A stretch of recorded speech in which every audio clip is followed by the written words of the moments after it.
In a world of competition, education is the key. But what type of education is best for young brains to grow on? There have always been many opinions about public schooling versus homeschooling. Both have their perks and both have their downfalls. Yet, both have led to much success in the job market, the economy, and for students.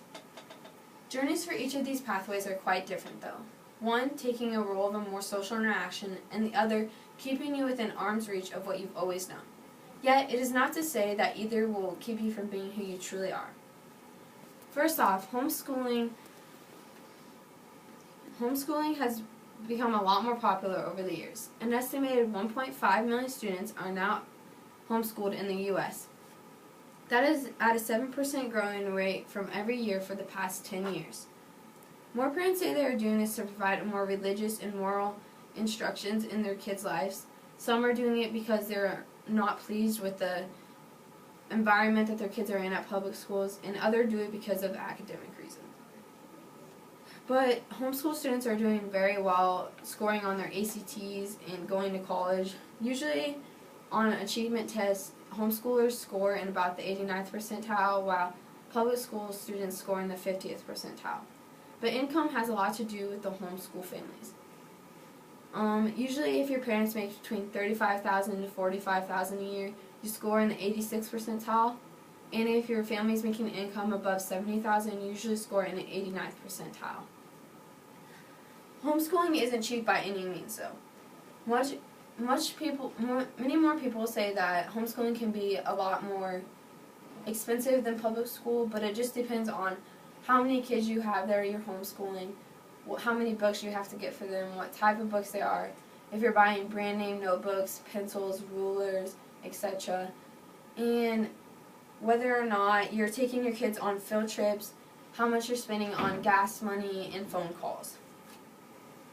But the social aspect of homeschooling has changed a lot over the years.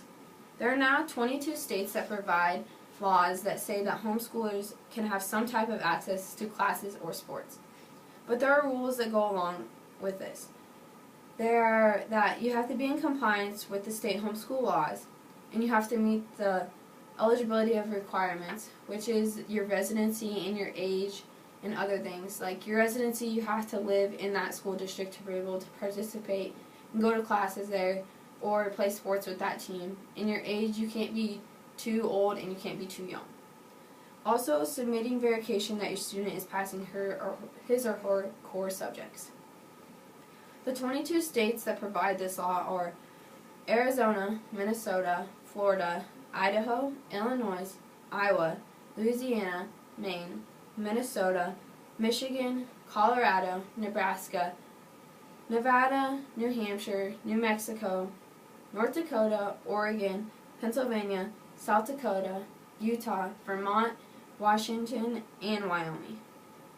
But there are also downfalls that come with this law because it is not said that every public school must allow homeschoolers to come into their school and participate. So some public schools don't allow this because they feel that it takes away from their students, that at the public schools that they won't have an opportunity that maybe the homeschoolers are taking away from them.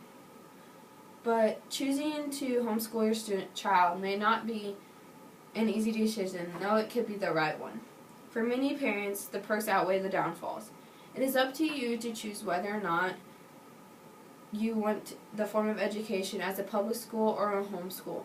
But the fact still remains that homeschooling has left a very positive and successful road for many students.